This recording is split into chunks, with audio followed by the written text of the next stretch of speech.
this is a description of our 2-week intensive at the Kaiser Neuromap Institute in Monrovia, California. It's a way to receive the very best neurotherapy on earth by flying into LA for 2 weeks.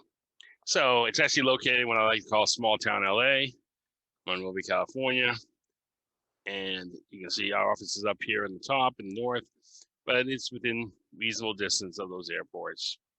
And Monrovia itself has a lot of hotels, restaurants. It's got a farmer's market on Friday. You can see that's our offices there in the little boxed area there. It's showing our windows on that side. Plenty of parking. Very nice and peaceful location. So you typically it'd be a 10-day commitment, taking 10 days of training, probably 12 or 13 days because you're probably coming on a Sunday and leave on a Saturday. That'll be 14 days for the actual trip. What happens, the first thing we do is record the Neuromap. Sometimes we do it the first day before we even are going to do the sessions. But once we record the Neuromap, let's say on a Monday morning or Monday afternoon, in the evening we do one 2-hour session. And then we do a 2-hour session, usually around, a lot of times start at 1 o'clock, and the second session's at like 6 o'clock.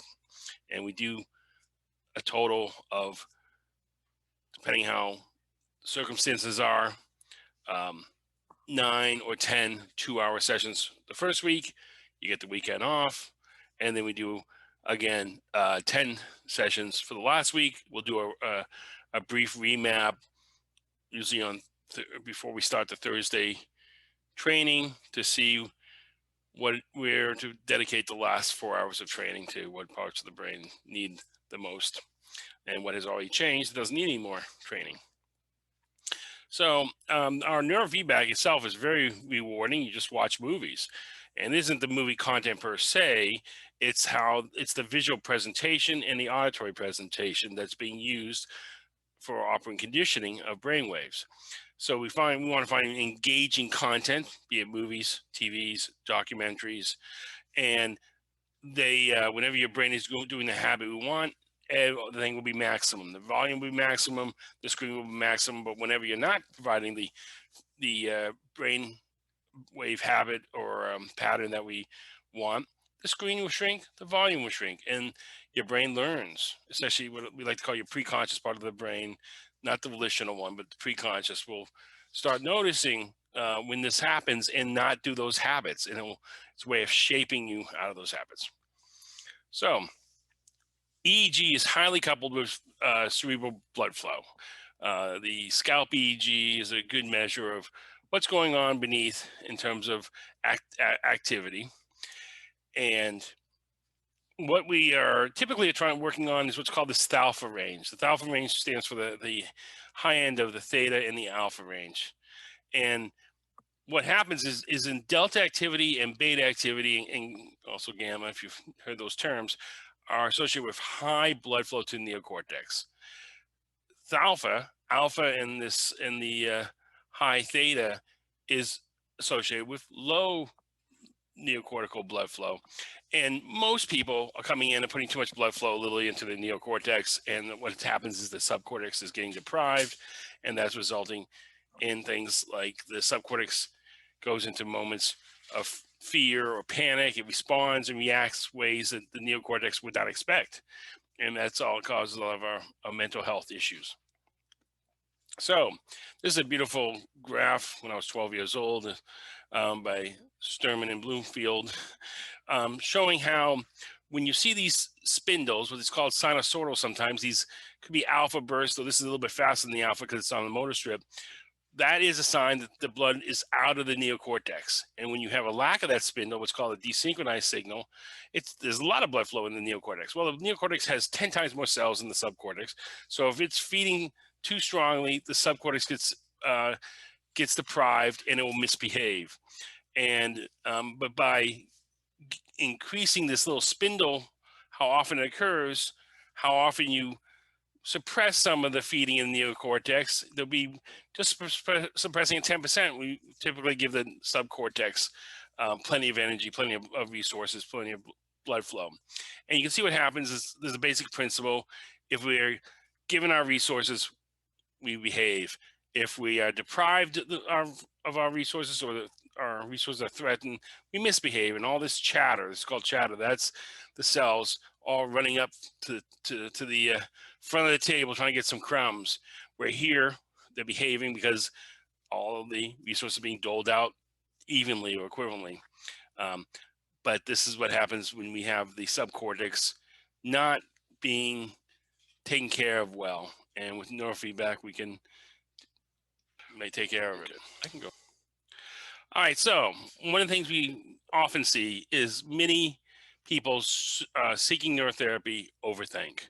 They're literally pumping too much blood flow into the highest part of the brain, the neocortex. They try to solve their way, trying to become something different, become something more, not in the current state, not in the being state, but in the becoming state, which means they're demoting the current moments. They're focused on the future or focused on the past and too little involved in the present.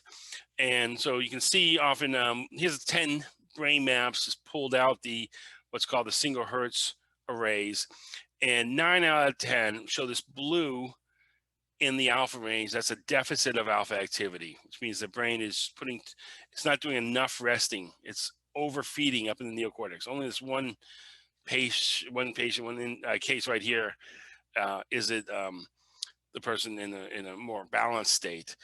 And another index of excessive blood flow, it's even worse, is having this too much delta activity, because that's decortication, disconnection from the sensory world. And it's this little pink dot. You can see 1, 2, 3, 4, 5, 6, almost there, 7, 8, 9 out of 10 have that. So even this one that has the alpha has a delta problem. So we are trying to make the system balanced in terms of its blood flow management. We're using EEG. We're getting the EEG balanced. Okay, so we rely on what's called default network training, and we're focused on the default network. Default network has been around for 20 years. They found that with the fMRI results, and it's about certain areas that coordinate with each other. And then the default network is these areas that coordinate when you do what I like to call auto-relating, envisioning the future, thinking about one's self, one's past. And you have other networks that are involved in when you're doing your task-oriented, when you're focused on the world outside of you. So we call it DNT because the default network hubs are the most important ones, but all of them do have significance. So we work the default network, but we also work the other networks as well as we proceed. All right, now default network training itself consists of 7 forms of neurofeedback. It's been empirically developed. We've figured out how to improve the brain areas when there's deficits, when there's problems, there's immaturities, and it's been going on strong for at least 10 years, though the basis for some of these parameters you can see go back all the way into the 30s with magnitude. So we use a brain map. We call that a neuromap, and sometimes we call it a neurolimbic assessment or neurolimbic report, and we use that brain map to guide us where to do the training. You don't have to train healthy areas. You train the areas that are letting having trouble with the subcortex, that primitive brain, which is the one that responds poorly, is not social and so forth. It's the reptile part of our brain, the limbic system, in essence, the primitive part. And it's basic opera conditioning rules. And when you reward behavior to have that behavior reoccur. The more rewarded behaviors recur.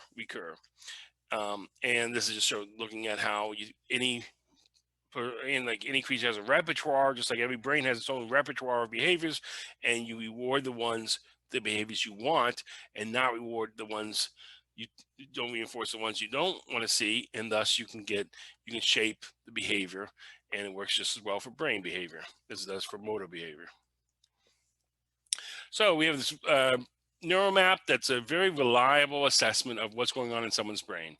You're looking at what's called spectral plots on the left. It goes back actually 27 years. They look almost identical. There was no therapy going on in this person, and this person was reasonably healthy, so they weren't seeking therapy at this time, just happened to have the brain maps for other purposes. Then the measure on the right deals with what we call the response system. The left is more the sensory system, is what we're looking at. And you can see we don't want orange or dark blue, but orange is the one we worry about the most. And you can see how the orange areas stay 6 years apart. Most of it's there. There was something about the auditory, these little areas here are the auditory. They improved because of life was getting better in some ways, but other issues were still prominent in this person. So we know what we're looking for in terms of the brain activity and how it corresponds to healthy behavior in the sensory system and the response system. And areas that are unhealthy, the ones that are causing the challenges, are the ones we target, the ones we'll do the training at. And this is a 2-week intensive from 4 or 5 years ago, where this individual came in, had done some forms of training before they encountered our DNT, and they had some real significant issues going on here. This is actually a depression and anxiety marker. This can even be a violence marker. This person wasn't violent. And you can see the improvement. We want to get towards the green. Light blues reasonably okay. We still want those orange colors there. And you can see just in literally 2 weeks time, we were able to normalize. And here we are, one from 2021, where we did 10-day intensive, 4 hours a day across 2 weeks. We skipping over the weekend, giving the brain some break after 5 days of training, then skip the weekend, then 5 days again. And we actually had some more. This person eventually went on to do 2 more days of training. So even though it says post, they still had 2 more, and we focus on the areas that hadn't changed enough. But you can see we improved these orange areas. That's a very significant hub called the posterior cingulate, normalizing there. Here, these are the social boundaries and the personal boundaries. And you can see the personal boundaries got much better. That's how recruitable you are to other people. And social boundaries more how much you recruit other people towards your needs, and usually someone who has orange is invasive. Occasionally timid, but usually it's more invasive. And finally, in the front of the head, wow, much better. You can see this is usually an anxiety marker. This is some issues here in dealing with one's gratification and appetites, all normalized. Very, very cool. And that was just done over, like I said, 2 weeks time. The single hertz just picks up the sensory system, and we don't want, in this map, we don't want pinks and blues. And you can see those excessive pinks here, and they reasonably normalized there. The blues, reasonably normalized there, heading towards the green. So if you're interested, we have a website, KaiserNeuromap.com, with ways to contact us and further information on our neurofeedback approach and the successes we have had. All right. Thank you for listening.